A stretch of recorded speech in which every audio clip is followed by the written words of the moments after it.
नमस्कार, स्वागत है आपका बिहार समाचार में। चलिए जानते हैं आज की बिहार की अब तक की सबसे बड़ी और महत्वपूर्ण खबरों के बारे में। सभी खबरें आपके लिए काम की होने वाली है, पर इससे पहले अगर आप चैनल पर नए हैं तो चैनल को सब्सक्राइब जरूर कर लें ताकि आपको बिहार की हर ताजा तरीन खबरें सबसे पहले मिल सके। तो चलिए शुरुआत करते हैं आज की पहली और बड़ी खबर से।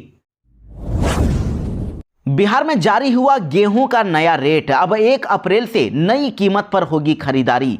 जी हां, बिहार में अब रबी विपणन वर्ष 2025-26 के लिए गेहूं की खरीद 2425 रुपए प्रति क्विंटल की दर से होने वाली है। इस संबंध में नया नोटिफिकेशन भी जारी कर दिया गया है। किसानों को समर्थन मूल्य का भुगतान उनके बैंक खाते में 48 घंटे के अंदर भी कर दिया जाएगा और गेहूं की उत्पादकता को देखते हुए अधिक उत्पादन करने वाले जिलों में अधिक केंद्र स्थापित किए गए हैं। यानी कि अब 2425 रुपए प्रति क्विंटल की दर से अब गेहूं की खरीदारी होने वाली है और एफपीओ के माध्यम से गेहूं की खरीदारी की जाएगी। इसके लिए 151 क्रय केंद्र खोले जाएंगे, जहां 1 अप्रैल से 15 जून तक गेहूं की खरीदारी की जाएगी। और बिहार में इस बार 2 लाख टन गेहूं खरीद का लक्ष्य रखा गया है। किसानों को समर्थन मूल्य का भुगतान उनके बैंक खाते में तुरंत ही 48 घंटे के अंदर कर दिया जाएगा। बिहार में 59,000 विशिष्ट शिक्षकों को मिला अपॉइंटमेंट लेटर। अपने जन्मदिन पर मुख्यमंत्री नीतीश ने सौंपा नियुक्ति पत्र।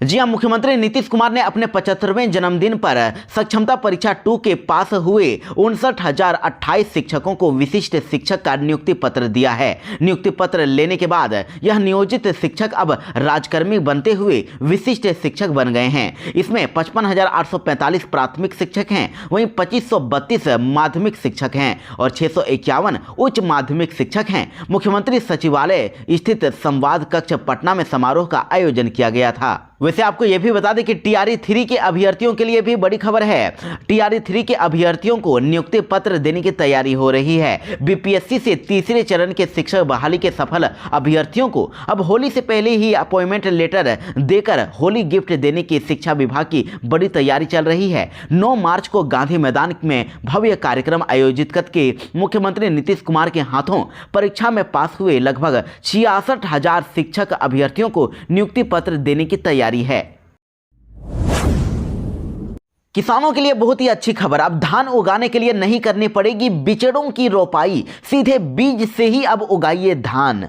जी हाँ, धान की फसल तैयार करने के लिए अब धान के बिचड़ों की रोपाई की जरूरत नहीं होगी। यानी दूसरे शब्दों में अब धान की बीहन लगाने की जरूरत नहीं होगी। धान की पैदावार करने के लिए अब सीधे धान के बीज को आप खेत में डालिए और धान उपजा लीजिए। बिल्कुल आप सही सुन रहे हैं। पटना में स्थित भारतीय कृषि अनुसंधान परिषद के पूर्वी अनुसंधान परिषद के वरिष्ठ कृषि वैज्ञानिक डॉक्टर संतोष कुमार ने धान की 2 बीज तैयार की है, जिनकी रोपाई की जरूरत ही अब नहीं होती, सीधे इनकी बुआई होती है। और एक बीज का नाम है स्वर्ण पूर्वी धान 4 और दूसरे का नाम है स्वर्ण पूर्वी धान 5। और इसकी पैदावार करने में 30% से 40% कम पानी की जरूरत होती है और 1 हेक्टेयर में 25 किलो बीज की जरूरत होती है, जिसमें से 1 हेक्टेयर में अगर आप 25 किलो बीज लगाते हैं तो फिर आपको 45 क्विंटल तक प्रति हेक्टेयर तक धान की पैदावार मिलेगी और 120 दिन के भीतर ही ये फसल तैयार भी हो जाती है। तो लैब में उनकी तैयार किए जाने के बाद अब सरकार से अप्रूवल भी मिल गया है और अब सरकार के द्वारा इसकी बीज तैयार की जा रही है। साल 2026 तक बाजार में बड़ी मात्रा में अब इसके बीज उपलब्ध हो जाएंगे और इस साल भी किसानों को सीमित मात्रा में ये उपलब्ध करवाए जाएंगे। बिहार के लोगों के लिए नीतीश सरकार ने खोल दिया नया खजाना। बिहार के जो भी लोग बिजनेस करना चाहते हैं उनको मिलेंगे 2-2 लाख रुपए। दरअसल बिहार के 59,000 से अधिक लोगों के लिए बड़ी खुशखबरी है। बिहार विधानसभा चुनाव से पहले गरीबों और बेरोजगारों के लिए बिहार सरकार ने बड़ा तोहफा देने का ऐलान कर दिया है। उद्योग मंत्री नीतीश मिश्रा ने बिहार लघु उद्यमी योजना वित्त वर्ष 2024-25 के लिए ऑनलाइन पोर्टल लॉन्च कर दिया है और इस योजना के तहत राज्य के गरीब और जरूरतमंद परिवारों को 2 लाख रुपए की आर्थिक मदद दी जाएगी। सभी लोग छोटा मोटा कारोबार शुरू कर पाएंगे। तो अगर आप भी गरीब परिवार से आते हैं और अगर आप भी बिजनेस करने के लिए अगर 2 लाख रुपए की सरकार से मदद लेना चाहते हैं तो आपके पास ज़्यादा टाइम नहीं है। 5 मार्च से पहले आवेदन कर दें। लास्ट डेट 5 मार्च है। आवेदन में पारदर्शिता बनाए रखने के लिए आवेदन प्रक्रिया पूरी तरह से डिजिटल हो रही है। यानी बिल्कुल रैंडम तरीके से 59,000 लोगों को चयन किया जाएगा और जिनको ये लाभ मिलेगा। तो देखिए, योजना के तहत आपको 2 लाख रुपए मिलेंगे, जो आपको 3 किस्तों में मिलेगी। पहले तो आपको 50,000 रुपए दिए जाएंगे, दूसरी किस्त में 1 लाख रुपए और तीसरी किस्त में बाकी के 50,000 रुपए आपके बैंक खाते में दिए जाएंगे। लेकिन देखिए, 18 से 50 वर्ष के आयु के लोग ही इसके लिए आवेदन कर सकते हैं। इस योजना का लाभ उठाने के लिए आवेदक बिहार का स्थायी निवासी होने के साथ साथ बेरोजगार और गरीब परिवार से होना चाहिए।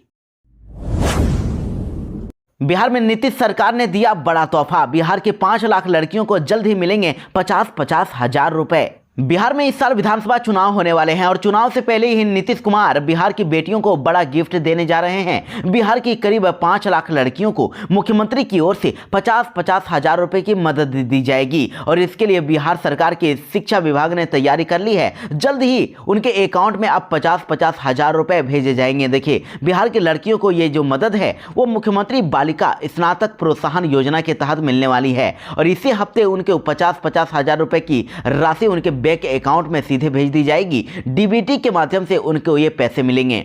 छात्राओं को योजना का लाभ दिलाने के लिए राज्य के यूनिवर्सिटी ने छात्राओं का रिजल्ट अपलोड कर दिए हैं और इनमें सबसे अधिक रिजल्ट 2024 में जारी हुए हैं। और वहीं योजना का लाभ पाने के लिए इच्छुक छात्राओं को आवेदन करने के लिए शिक्षा विभाग बहुत ही जल्दी एक बार फिर से पोर्टल भी खोलने जा रहा है। जिन्होंने भी इस बार आवेदन नहीं कर पाए थे या जो छूट गए, उन सभी छात्राओं के लिए बड़ी खबर है, वो इस बार आवेदन कर पाएंगे। आवेदन का अपलोड रिजल्ट के साथ वेरिफिकेशन के बाद उनको भी पैसे देने की मंजूरी दी जाएगी। तेजस्वी यादव ने मुख्यमंत्री पर कसा तंज। कहा, 15 साल पुरानी गाड़ी की जब परमिशन नहीं तो फिर पलटा पलटी वाली सरकार क्यों चले। 20 साल पुरानी खटारा सरकार बिहार में नहीं चलेगी।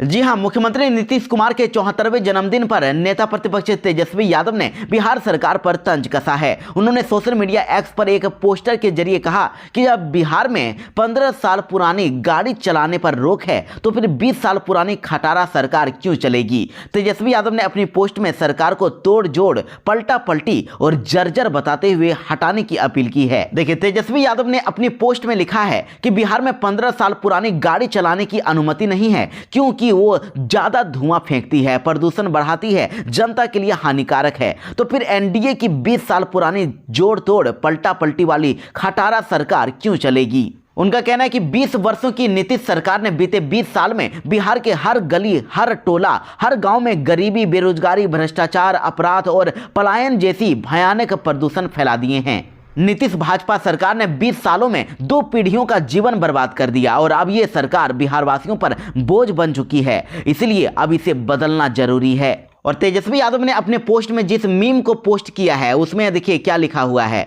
तेजस्वी यादव की इस मीम में कहा गया है कि बिहार में अब नहीं चलेगी 15 साल पुरानी खटारा गाड़ियां, रोड पर दौड़ाया तो भरना होगा फाइन। इसमें एक व्यक्ति दूसरे बुजुर्ग को कहते हुए नजर आ रहे हैं कि चलो भैया चलो, अब इस 20 साल पुरानी खटारा सरकार को भी हटा देते हैं। बिहार के युवाओं के लिए बड़ी खबर। पीएम इंटर्नशिप स्कीम के तहत युवाओं को मिलेंगे हर महीने 5,000 रुपए। जी हां, पीएम इंटर्नशिप योजना के तहत बिहार के युवाओं के लिए शानदार मौका है। 10वीं, 12वीं या फिर ग्रेजुएशन पास युवाओं के लिए 2308 सीटें निर्धारित की गई है। हर महीने इनको 5,000 रुपए का स्टाइपेंड मिलेगा। देश की बड़ी निजी कंपनियां यानी प्राइवेट कंपनियों में इंटर्नशिप करने का अवसर भी मिलेगा। अभ्यर्थियों को इसका लाभ उठाने के लिए ऑनलाइन आवेदन करना होगा और आवेदन करने के लिए आपके पास ज़्यादा टाइम नहीं है। देखिए, आवेदन करने के लिए लास्ट डेट जो है वो 5 मार्च तक रखी गई है। और देखिए, आवेदन और पात्रता की बात करें तो 21 साल से लेकर 24 वर्ष के योग्य अभ्यर्थी ही वेबसाइट pminternship.mca.gov.in पर जाकर ऑनलाइन आवेदन कर सकते हैं। इसके लिए पटना के रजिस्ट्रार ऑफ कंपनी को नोडल एजेंसी बनाया गया है। चयनित अभ्यर्थियों को इंटर्नशिप के दौरान प्रधानमंत्री जीवन ज्योति बीमा योजना और प्रधानमंत्री सुरक्षा बीमा योजना के तहत बीमा कवर भी मिलेगा। जिन परिवारों को वार्षिक आय 8 लाख रुपए से अधिक है उनके सदस्य इस योजना का लाभ नहीं ले सकेंगे और प्रोफेशनल डिग्रीधारी यानी बीटेक, एमबीए और सीए आदि भी इसके पात्र नहीं होंगे।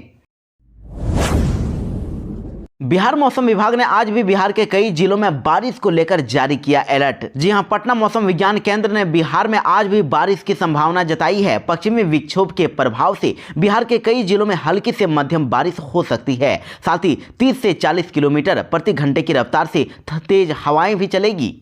मौसम विभाग के अनुसार एक नया पश्चिमी विक्षोभ पहाड़ी क्षेत्रों में प्रभावी होने वाला है, जिसका असर बिहार में भी देखने को मिलेगा। और अगर यह विक्षोभ ज्यादा प्रभावी रहा तो अधिकतम तापमान नियंत्रित रहेगा, जबकि न्यूनतम तापमान में बढ़ोतरी हो सकती है। तो देखिए, बिहार में जिन जिलों में आज बारिश की संभावना जताई गई है, बिहार के वे जिले हैं नवादा, जमुई, मुंगेर, भागलपुर, बांका, कटिहार। इन जिलों में आज हल्की बारिश के साथ ही कहीं कहीं पर भारी बारिश भी देखने को मिल सकती है। चुनाव से पहले मेहरबान हुई नीतीश सरकार, 12 लाख युवाओं को मिलेगी सरकारी नौकरी। बिहार में युवाओं के लिए बड़ी खुशखबरी है। बिहार के राज्यपाल आरिफ मोहम्मद खान ने अब विधानसभा में अपने अभिभाषण के दौरान ऐलान कर दिया है कि चुनाव से पहले 12 लाख सरकारी नौकरियां दी जाएगी। इसके अलावा 34 लाख लोगों को रोजगार के भी अवसर मिलेंगे। उन्होंने कहा कि विधानसभा चुनाव के पहले ही सरकार इस लक्ष्य को पूरा करेगी। वैसे आपको बता दें कि बिहार में अब तक 9,35,000 से अधिक युवाओं को सरकारी नौकरी दी जा चुकी है। बिहार में पुलिस और बालू माफियाओं के बीच हुआ मुठभेड़, कई राउंड चली फायरिंग। बिहार के जमुई से बड़ी खबर है। जमुई में अवैध खनन के खिलाफ पुलिस लगातार छापेमारी अभियान चला रही है। इसी कड़ी में छापेमारी करने गई पुलिस पर इस बार खनन माफिया के गुर्गों ने जमकर गोलीबारी कर दी। मामला जमुई जिले के मलयपुर थाना अंतर्गत पतोना दौलतपुर घाट का है। देखिए, अवैध खनन को लेकर छापेमारी के दौरान खनन माफिया और मलयपुर थाना पुलिस में मुठभेड़ हो गई। खनन माफिया के द्वारा पुलिस पर अवैध बंदूक से लगभग 9 से 10 राउंड फायरिंग की गई। पुलिस बल द्वारा भी आत्मरक्षा में यानी कि सेल्फ डिफेंस में 5 राउंड फायरिंग किया गया। वहीं अवैध खनन करते हुए एक ट्रैक्टर को जब्त कर लिया गया है। पटना विश्वविद्यालय में छात्र संघ चुनाव की तैयारियां हुई तेज, मतदाता सूची हुई जारी। पटना विश्वविद्यालय में छात्र संघ चुनाव मार्च के अंतिम सप्ताह में कराए जाएंगे और विश्वविद्यालय प्रशासन ने अपनी आधिकारिक वेबसाइट पर वोटर लिस्ट भी प्रकाशित कर दी है। सूची में टोटल 19,000 छात्र छात्राएं शामिल है, जिनमें से सबसे अधिक संख्या पटना विमेंस कॉलेज की छात्राओं की है और इसके बाद बीएन कॉलेज में सबसे ज्यादा मतदाता हैं। और देखिए, आपत्तियों के लिए 3 दिन का समय दिया गया है। बताया गया है कि अगर किसी भी छात्र या फिर छात्रा को मतदाता सूची में वोटर लिस्ट में किसी भी प्रकार की अगर आपत्ति हो तो वो अगले 3 दिन के भीतर अपनी शिकायत दर्ज करा सकते हैं। निर्धारित समय के बाद यूनिवर्सिटी किसी भी प्रकार का संशोधन नहीं करेगा और इसी लिस्ट में शामिल छात्र छात्राएं चुनाव में प्रत्याशी बनने के योग्य होंगे। वहीं पटना विश्वविद्यालय के डीन डॉक्टर अनिल कुमार ने बताया है कि नामांकन से लेकर मतदाता और परिणाम घोषणा तक की पूरी प्रक्रिया सिर्फ 10 दिनों के भीतर पूरी कर ली जाएगी। चुनाव की डेट 2 मार्च के बाद घोषित की जाएगी। अक्षरा सिंह के कार्यक्रम में हुआ बवाल, एक्ट्रेस को देख बेकाबू हुई भीड़ ने तोड़ी कुर्सियां, हुआ लाठीचार्ज। बिहार के औरंगाबाद में भोजपुरी सिंगर अक्षरा सिंह की एक झलक पाने के लिए भीड़ बेकाबू हो गई। लोगों के बीच सेल्फी लेने की होड़ मच गई, जिसके बाद अफरा तफरी का माहौल बन गया और भीड़ को नियंत्रित करने में पुलिस के पसीने छूट गए। अक्षरा सिंह बीजेपी के पूर्व एमएलसी राजन सिंह और उनकी पत्नी ममता सिंह की शादी के 25वीं सालगिरह पर शुक्रवार को औरंगाबाद पहुंची थी। बताया जा रहा है कि स्टेज के पास जाने की जिद में कई दर्शक पुलिस की लाठियों के भी शिकार हुए। इस दौरान दर्शकों में आक्रोश बढ़ता गया और वह गुस्से में मैदान में कुर्सियां तोड़ने लगे, पुलिस से झड़प भी करने लगे। इस दौरान कार्यक्रम भी लगभग आधे घंटे तक बाधित रहा। बिहार वाले सावधान हो जाएं, बिहार में बर्ड फ्लू ने दी दस्तक, वैज्ञानिकों ने किया कंफर्म। जी हां, बड़ी खबर है। बिहार के जहानाबाद में बर्ड फ्लू को लेकर चिंता बढ़ गई है। बीते दिनों जहानाबाद पुलिस लाइन और सर्किट हाउस के पास लगभग 1 दर्जन कौवे मरे हुए मिले थे और जब इन कौवों के सैंपल की जांच के लिए भेजे गए तो इसमें एवियन इन्फ्लुएंजा वायरस यानी बर्ड फ्लू की पुष्टि हुई है। कौवों के नमूने जांच के लिए कोलकाता भेजे गए थे, लेकिन लोगों को ज्यादा चिंता करने की जरूरत नहीं है। देखिए, डॉक्टर विनय कुमार जो कि पशुपालन पदाधिकारी हैं, इन्होंने कहा है कि यह वायरस 70 डिग्री तापमान पर ही मर जाता है और मुर्गियों को अच्छी तरह से पकाकर खाने में कोई परेशानी नहीं है।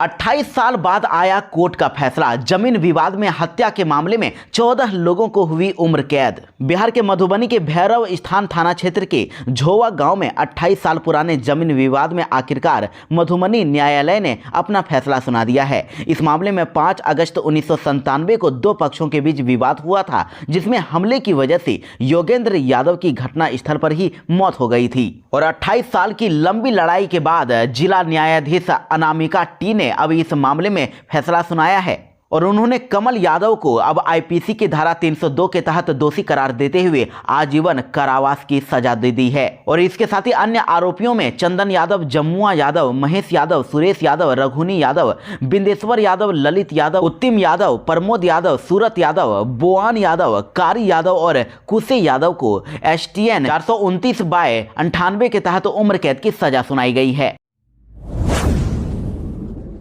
एनडीए में मुख्यमंत्री फेस पर बोले चिराग पासवान, कहा फिर से मुख्यमंत्री बनेंगे नीतीश, उनके नेतृत्व में ही लड़ेंगे चुनाव। जी हां, लोजपा रामविलास पार्टी के अध्यक्ष और केंद्रीय मंत्री चिराग पासवान ने बड़ा बयान दिया है। चिराग पासवान ने कहा है कि 2025 का चुनाव एनडीए जीतेगी और सरकार भी बनाएगी। हम लोग मुख्यमंत्री नीतीश कुमार के नेतृत्व में ही चुनाव लड़ रहे हैं और वो फिर से सीएम भी बनेंगे। वहीं नीतीश के बेटे निशांत कुमार की राजनीति में एंट्री को लेकर नेता प्रतिपक्ष तेजस्वी यादव के आरोपों को उन्होंने सिरे से नकार दिया, जिसमें उन्होंने कहा था कि बीजेपी और जेडीयू के कुछ नेता नहीं चाहते हैं कि निशांत राजनीति में आ जाए। चिराग पासवान ने जवाब देते हुए कहा है कि उनको आखिर क्या पता, अगर इतनी ही जानकारी है तो बैठ जाएं मुख्यमंत्री के साथ, बताएं क्या चल रहा है क्या नहीं चल रहा है। बिना सिर पैर वाली बातें करने का कोई मतलब नहीं है। यह फैसला व्यक्ति विशेष को लेना है, उनको राजनीति में आना है नहीं आना है, कब आना है कैसे आना है, यह निशांत जी को फैसला लेना है। अगर वो राजनीति में आते हैं तो हम लोग जरूर स्वागत करेंगे। बीजेपी के सम्राट चौधरी ने कर दिया पूरी तरह साफ, कहा कि नीतीश कुमार अभी और 15 साल काम करने वाले हैं। बिहार में विधानसभा चुनाव से पहले मुख्यमंत्री नीतीश कुमार के नेतृत्व को लेकर तरह तरह की चर्चाएं और बयानबाजी हो रही है। इसी बीच बिहार के डिप्टी सीएम और बीजेपी के पूर्व प्रदेश अध्यक्ष सम्राट चौधरी ने बड़ा बयान दिया। उन्होंने कह दिया है कि नीतीश अभी और 15 साल काम करने वाले हैं। दरअसल आरजेडी के नेता तेजस्वी यादव के खटारा सरकार वाले बयान पर पलटवार करते हुए उन्होंने ये कहा, लेकिन राजनीति के गलियारों में इसके अलग ही मायने निकाले जा रहे हैं। देखिए, सम्राट चौधरी ने मीडिया से बातचीत करते हुए कहा कि आरजेडी सुप्रीमो लालू प्रसाद यादव का परिवार लगातार मुख्यमंत्री नीतीश कुमार का अपमान कर रहा है, यह दुर्भाग्यपूर्ण है। उन्होंने कहा कि नीतीश कुमार अगले 15 साल तक और काम करने वाले हैं, इस बारे में चिंता मत कीजिए। खेसारी लाल यादव को मिली धमकी, कहा कि तुझे साड़ी पहनाकर न नचवाया तो फिर कहना। जी हां, भोजपुरी सुपरस्टार खेसारी लाल यादव का विवादों से पुराना नाता रहा है और खेसारी और पवन सिंह के बीच की कंट्रोवर्सी और साथ ही एक्ट्रेस काजल राघवानी को लेकर वह अक्सर चर्चा में रहते हैं। इसी बीच एक पुरानी ऑडियो क्लिप सोशल मीडिया पर अब तेजी से वायरल हो रही है, जिसमें बिहार के बाहुबली सुधीर सिंह खेसारी को जान से मारने और साड़ी पहनाकर नचाने की धमकी दे रहा है। वायरल ऑडियो क्लिप में खेसारी लाल यादव और बिहार के बाहुबली और महाराजगंज के पूर्व सांसद प्रभुनाथ सिंह के भतीजे सुधीर कुमार सिंह के बीच बातचीत है। सुधीर सिंह खेसारी लाल यादव को फोन करते हैं और कहते हैं कि खेसारी बोल रहे हो, मैं सुधीर बोल रहा हूं। खेसारी के नमस्कार करने पर सुधीर पूछते हैं कि तूने मेरा नंबर सेव किया है, और खेसारी के हाँ कहने पर सुधीर कहते हैं कि तुझको एक थप्पड़ मारूंगा, बड़ा पैसा वाला हो गया है। और खेसारी के विनम्र जवाब पर सुधीर सिंह और भड़क जाते हैं और कहते हैं कि बोल दिया ना, तुझे साड़ी पहनाकर न नचवाए तो कहना, तेरा पोस्टर छपवाया है, 50,000 रुपए खर्च कर देना, अगर साड़ी पहनाकर न नचवाया तो बोलना कि सुधीर नाम नहीं। इसके बाद सुधीर कहते हैं, तूने ज्यादा गुंडे देखे होंगे लेकिन मेरे जैसे बिगड़े गुंडे नहीं देखे होंगे। 700 करोड़ की प्रॉपर्टी है मेरे पास, तेरे नाम पर बेच दूंगा। और देखिए, ऑडियो क्लिप में सुधीर सिंह खेसारी को जान से मारने की भी धमकी देते हैं। वो कहते हैं कि तुझे मैं बहुत जल्द ही सॉल्व कर दूंगा। ये फोन पर तुझको सिर्फ धमकी नहीं दे रहा हूं, ये सिर्फ अंतिम राय है। पूरी बातचीत के दौरान खेसारी लाल यादव बार बार सुधीर से कहते हैं कि आखिर मामला क्या है, लेकिन सुधीर लगातार धमकी देते रहते हैं।